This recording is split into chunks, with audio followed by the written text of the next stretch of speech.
Quels sont les textes qui protègent les personnes handicapées en Centrafrique? En Centrafrique, un certain nombre d'accords prévoient l'inclusion des personnes en situation de handicap à l'international, sur le plan continental et au niveau national. Au niveau national, il y a la loi relative aux droits des personnes handicapées, adoptée le 20 décembre 2000. Cette loi marque la consécration de l'insécurité juridique des personnes handicapées au niveau national. Elle a été adoptée à l'initiative de l'ancien président de la République centrafricaine, Ange-Félix Patassé. Cependant, cette loi reste lacunaire. Elle n'est pas en mesure dans sa formulation de garantir l'égalité des personnes handicapées devant la loi, ni la reconnaissance de leur personnalité juridique, ainsi que la jouissance de toutes leurs libertés individuelles et collectives. Cette loi n'interdit pas la discrimination fondée sur le handicap et ne prévoit pas de sanctions en cas de violation. L'article 1er de la loi de 2000 définit la personne handicapée, mais les incapacités sensorielles ne sont pas mentionnées en tant que telles comme faisant partie de la définition du handicap.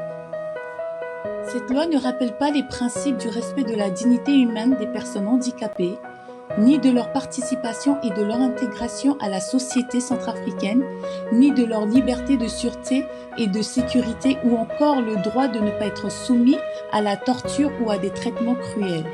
La dimension du genre et de l'égalité femmes-hommes est également absente de cette loi. Et enfin, la Constitution du 30 mars 2016 garantit dans son article 6 la protection renforcée des droits des minorités, des peuples autochtones et des peuples handicapés. Au niveau continental, la République centrafricaine est membre de l'Union africaine. L'Union africaine est une organisation créée en 2002, composée de 55 États du continent africain. En 2003, l'Union africaine a adopté le protocole de Maputo. Maputo parce que la convention a été signée dans la province de Maputo en Mozambique. Ce protocole porte sur les droits des femmes en Afrique et contient également un certain nombre de dispositions juridiques en matière des droits électoraux pour les femmes et en particulier pour les femmes handicapées. Cependant, la Centrafrique l'a signé mais ne l'a jamais ratifié. 15 ans plus tard, après l'adoption du protocole de Maputo, l'Union africaine a adopté en 2018 le protocole à la Charte africaine des droits de l'homme et des peuples relative aux droits des personnes handicapées en Afrique. Elle a été signée le 2 octobre 2018 par la Centrafrique, mais jamais ratifiée par celle-ci. Bon à savoir, la signature d'une convention par un État montre la volonté de celle-ci d'être liée à la convention. Par conséquent, la ratification l'oblige juridiquement à appliquer le traité.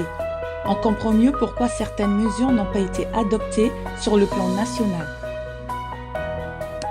Pour finir, au niveau international, la Centrafrique a signé de nombreux traités, mais la loi qui régit les droits des personnes handicapées est la Convention des Nations Unies relative aux droits des personnes handicapées. Celle-ci garantit aux personnes handicapées la jouissance des droits politiques et la possibilité de les exercer sur la base de l'égalité avec les autres.